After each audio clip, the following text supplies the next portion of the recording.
निजि बायखां साक साक चारानि बागै सामुं थांना थाङै खाव नांजागै सरकार मन्त्रि अख्रा ताई मथानो केबेल खायनि बागै हामिया सित्रा कक सावि टंखा उदयपुरनि बास मालिक मथानि नेता राजु मजुमदार हाइनि कक सिलसावै बनो कराक माजरा मान रायहिनि सानायका पश्चिम ताई उत्तर जिल्लानि बास ताई जीप चालौनाय मथारक तिनि फुङाव नागेर जलावो बासावै अ पाति मुंनो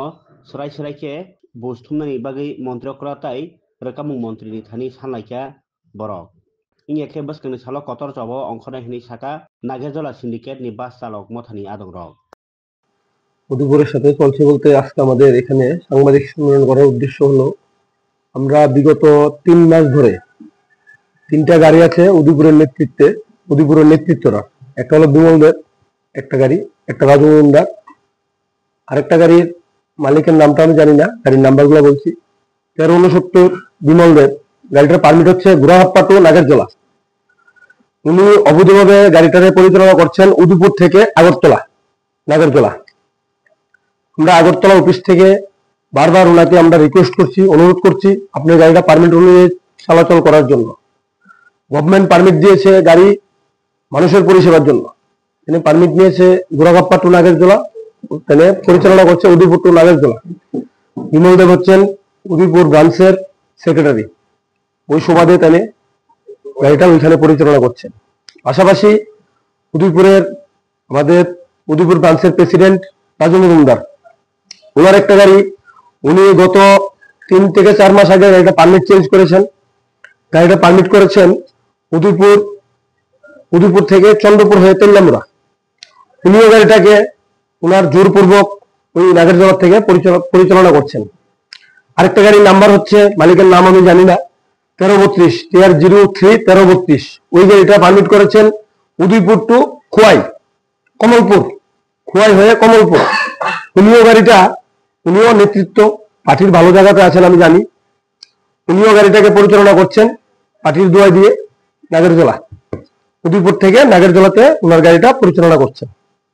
আমরা বারবার ওনাদেরকে রিকোয়েস্ট করছি ওনাদেরকে অনুরোধ করছি এবং অনেকবার আমরা বলেছি যে এই গাড়িগুলো এখান থেকে চলা যাবে না এইগুলা বলার পরে তারা আমাদেরকে বলছে তাহলে তোমাদের যত গাড়িগুলো আসবে ওই আমাদের আগরতলা থেকে যাওয়ার পরে যে গাড়িগুলো আসবে তারা কি করছে আমাদের গাড়িগুলোকে কোনো স্টপেজে দাঁড়ানো দেওয়া হচ্ছে না ব্রহ্মাবাড়ি একটা গাড়ি যখন সাবরুম থেকে আসবে ব্রহ্মাবাড়ি থেকে সাবরুম থেকে আসবে গোড়াহাপ্পা থেকে আসবে যতনবাড়ি থেকে আসবে ওই গাড়িগুলোতে প্রত্যেকটা গাড়িতে 20 জন 25 জন 30 জন যাত্রী থাকে ওনাদের আমরা প্রতিনিয়ত দেখেছি গত দীর্ঘ অনেক 2-4-5 বছর ধরে আমরা দেখেছি ব্রহ্মাবাড়ি একটা 16 আছে শৌচালয় ওইখানে গাড়িগুলা স্টপেজ দেয় মানুষ শৌচালয়ে আসা যাওয়া করে 5-7 মিনিট টাইম লাগে 5-7 মিনিটের পরে গাড়িগুলো চলে আসে তারা আজকে ওই বিমল দেব রাজু মজুমদার এবং 1332 গাড়ির ওই তাদেরকে যখন অনুরোধ করা হচ্ছে যে আপনারা গাড়িগুলো নিয়ে জায়গাতে চলে যান তারপর থেকে তারা আমাদের এখানে কোনো গাড়ি দাঁড়ানো দিচ্ছে না তারপরে দিচ্ছে না আমাদের অসুবিধা হচ্ছে গতকালকে তারা একটা ঝামেলা সৃষ্টি করেছে আমাদের আগরতলা উদয়পুর নিয়ে একটা ঝামেলা সৃষ্টি করেছে আমাদের আগরতলার গাড়ির টাইম 10:40 আগরতলা নাইটের যে গাড়িগুলো যাচ্ছে এই গাড়িগুলোর টাইম 10:40 থেকে 12:40 তারা আমাদের সঙ্গে কোনো যোগাযোগ নেই কোনো আলোচনা নেই তারা আমাদের গাড়িগুলো 12 মিনিট করে টাইম কালকের ডেটে 16 তারিখের তারা হঠাৎ করে গাড়িগুলোকে 7 মিনিট করে টাইম দিয়েছে 7 মিনিট করে কোনো গাড়ি 7 মিনিট কোনো গাড়ি 6 মিনিট এমন ভাবে টাইম দিয়েছে টাইম দেওয়ার পরে আমাদের 4টা গাড়ি এখানে তারা নাম্বার দেয়নি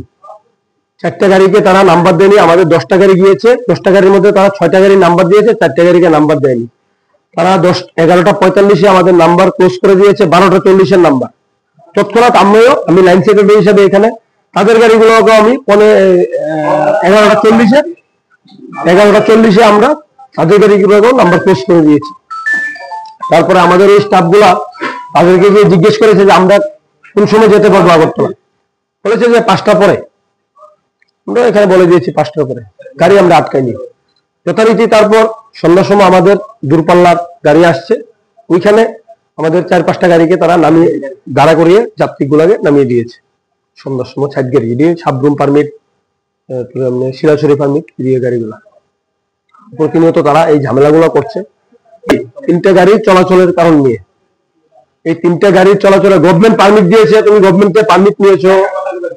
নিয়েছো ওই জায়গা থেকে চলাচল করবা, মানুষ পরিষেবা দেবে।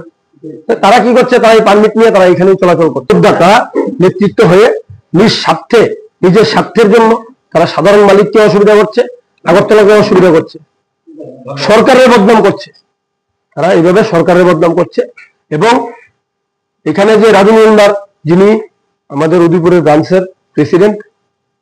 উনি দলের লোকে জড়িত আছেন, বিমল দেব দলের লোকে জড়িত আছেন। এবং এখানে রাজু মজুমদারের যে ওয়াইফ, একজন পঞ্চায়েত মেম্বার বা প্রধান, আমি ঠিক জানি না, প্রধান। দলের লোক যদি দলের এইভাবে বদনাম করে, আজকে যে যাত্রীগুলো নামিয়ে দিয়েছে, প্রত্যেকটা গাড়ি, একটা গাড়ির মধ্যে মিনিমাম 40 জন যাত্রী থাকে। প্রত্যেকটা গাড়ির 40 জন যাত্রী হলে আমাদের আগরতলার এখন অব্দি মোটামুটি 20-25টা গাড়ি আটকে গেছে উদয়পুর। প্যাসেঞ্জারের কি মনোভাব আসবে, আমাদের যাত্রীরা কি ভেবে নেবে যে এই সরকারটাকে এইভাবে চলবে, সরকারটাকে এইভাবে চলা ঠিক। তারপরে মুখে একটা জাম লাগে প্রতিনিয়ত যে এলাকাবাসী না, সামনের দিনে কি পদক্ষেপ নেবো আমরা এখন এই 10টার সময় আমরা প্রশাসনিক আইনগত ভাবে আমরা কাজ করব। যা করবে প্রশাসন করবে, সবটা তো আমাদের দেখার বিষয় না। প্রশাসনও তো আছে, সরকার আছে, সরকার দেখবে। যেহেতু এই সরকারের মাধ্যমে এখন প্রত্যেকটা স্ট্যান্ড পরিচালনা হচ্ছে, সরকারও দেখবে, সেটা আমরা সরকারের গোচরে নেব। সরকার কি করে বাকিটা সরকার চিন্তা করবে। এটাকে নষ্ট করার জন্য কারণ একটি, এই যে 3-4টা গাড়ি আমরা প্রতিনিয়ত তাদেরকে অনুরোধ করছি আপনারা ওই জায়গাতে যান, মানুষকে পরিষেবা দিন। তারা বলছে না, মানুষকে পরিষেবা না, আমার গাড়িটা এখান থেকে চলবে। ওই জন্যই আজকে এত ঝামেলা। বিমল দেব, রাজু মজুমদার, তারপরে আরেকটা গাড়ির তো মালিকের নাম জানি না, আমি নাম্বার বলে দিলাম, 3টা গাড়ি, 1469, 14